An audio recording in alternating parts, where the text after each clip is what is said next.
வணக்கம். நமது மீடியா செய்திகளுக்காக நான் நிரோஷன்.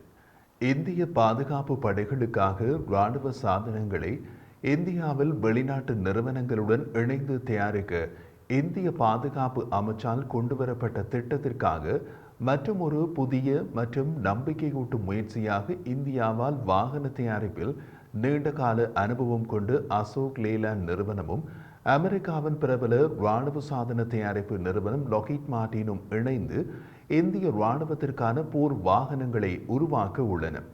ஹிந்துஜா குழுமத்தின் Ashok Leyland defence systems limited ALDS அமெரிக்காவை தளமாக கொண்டு பாதுகாப்பு ஒப்பந்த நிறுவனமான லாக்ஹீட் மார்டின் கார்ப்பரேஷனுடன் இந்திய இராணுவத்திற்கான போர் வாகனங்களை உருவாக்க ஒப்பந்தம் செய்துள்ளது என்று அசோக் லேலாண்ட் நிறுவனம் ஒரு அறிக்கையில் தெரிவித்துள்ளது.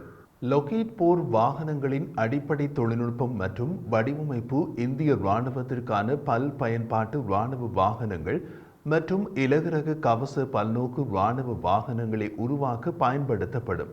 அசோக் லேலாண்டின் நிர்வாக இயக்குனர் வினோத் கே தாசரி இது பற்றி கூறிய போது, இந்திய இராணுவத்திற்கு கடந்த காலத்தில் தளவாட வாகனங்களை வழங்கிய மிகப்பெரிய இந்திய நிறுவனமாக அசோக் லேலாண்ட் பாதுகாப்பு துறையில் வலுவான அடித்தளத்தை வைத்திருக்கிறது. இந்த கூட்டாண்மை மேக் இன் இந்தியா திட்டத்தின் கீழ் இந்தியாவில் அபிலாஷைகளை மேலும் மேம்படுத்தும். புதிய களங்கள் மற்றும் புதிய கூட்டாண்மை இந்திய ஆயுதப்படைகளுக்கு வலுவான மற்றும் அர்த்தமுள்ள தீர்வுகளை வழங்க எங்களுக்கு உதவும். பாதுகாப்பு பிரிவில் நாங்கள் உற்சாகமாக இருக்கிறோம்.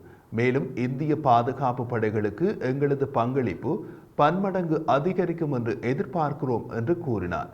இந்திய ஆயுதப்படைகள் தங்கள் கவச வாகன படையை நவீனப்படுத்த விரும்புவதால் மேலும் வாய்ப்புகள் வரக்கூடும். அசோக் லேலண்ட் இலகுரக போர் வாகனங்கள் மற்றும் பாதுகாப்பு தலைவர் நிதின் சேத் கூறிய போது, அமெரிக்காவின் லாக்ஹீட் மார்டின் நிறுவனத்தின் தொழில்நுட்ப நிபுணத்துவம் மற்றும் எங்கள் நிரூபிக்கப்பட்ட வாகன அடித்தளங்கள் ஆகியவற்றின் கலவை ஆயுத படைகளுக்கு பல வகையான தீர்வுகளை வழங்க எங்களுக்கு உதவும் என்று கூறினார்.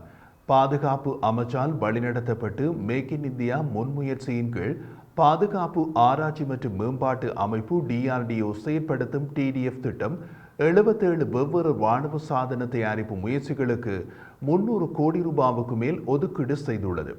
இது 27 மேம்பட்ட பாதுகாப்பு தொழில்நுட்பங்களை ஏற்கனவே வெற்றிகரமாக செயற்படுத்த வழிவகுத்தது என்று பாதுகாப்பு அமைச்சும் சமீபத்தில் ஒரு அறிக்கையில் கூறியது. தொழில்நுட்ப மேம்பாட்டு நிதி TDF திட்டம் பொது மற்றும் தனியார் தொழில்களில் செயலில் ஈடுபடுவதை ஊக்குவிக்க வடிவமைக்கப்பட்டுள்ளது. முக்கியமாக பாதுகாப்பு சாதன தயாரிப்புக்கு புதிதாக வரும் ஸ்டார்ட் அப் நிறுவனங்களை வளர்த்து விடுவதை இலக்காக கொண்டது. இந்த திட்டம் அதிநவீன தொழில்நுட்பத்தில் திறன்களை மேம்படுத்துதல் மற்றும் பாதுகாப்பு துறையில் தன்னம்பிக்கை வளர்ப்பதில் கவனம் செலுத்தும். அத்துடன் இந்தியாவில் பாதுகாப்பு சாதன தயாரிப்பில் ஒரு விரிவான சுற்றுச்சூழல் அமைப்பை நிறுவுவதை நோக்கமாக வைத்திருக்கிறது. பாதுகாப்பு அமைச்சின் கூற்றுப்படி TDF திட்டத்தின் கீழ் சில ஸ்டார்ட் அப்களின் வெற்றி கதைகள் அவர்களின் பேரில் மற்றவர்களின் கவனத்தை திருப்பியுள்ளது. அதற்கு மிக சமீபகால உதாரணம் புனேவை சேர்ந்த ஒரு ஸ்டார்ட் அப் நிறுவனமான காம்பவுண்ட் ரோபோட்டிக்ஸ் ஆளற்ற வாகனங்களுக்கான புதுமையான சிமுலேட்டரை வெற்றிகரமாக உருவாக்கியுள்ளது. சிமுலேட்டர் என்பது பல்வேறு வாகனங்களில் பயிற்சி பெற பயன்படுத்தப்படும் ஒரு மாதிரி கருவி. இந்த பல்துறை சிமுலேட்டர் ஆளற்ற தறி வாகனங்கள் UGV, ஆளற்ற நீருக்கடியில் பயணிக்கும் வாகனங்கள் UUV, ஆளற்ற மேற்பரப்பு வாகனங்கள் USV மற்றும் ஆளற்ற விமானங்கள் ஆகியவற்றை ஆதரிக்கிறது. தன்னாட்சி அமைப்புகளில் பணிபுரியும் நிறுவனங்களுக்கு இது ஒரு சிறந்த மேம்பாட்டு கருவியாக செயற்படுகிறது. பல டொமைன்களில் ஆளற்ற வாகனங்களில் தன்னாட்சி நடத்தைகளை சோதனை மற்றும் சரிபார்த்தல் ஆகியவற்றில் தேவைகளை பூர்த்தி செய்யும் விதத்தில் இந்த சிமுலேட்டர் வடிவமைக்கப்பட்டுள்ளது.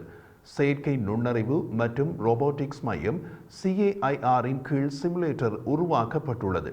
இது பெங்களூருவை தளமாக கொண்ட ஒரு ஆய்வகம் மற்றும் DRDO-உடன் இணைக்கப்பட்டுள்ளது.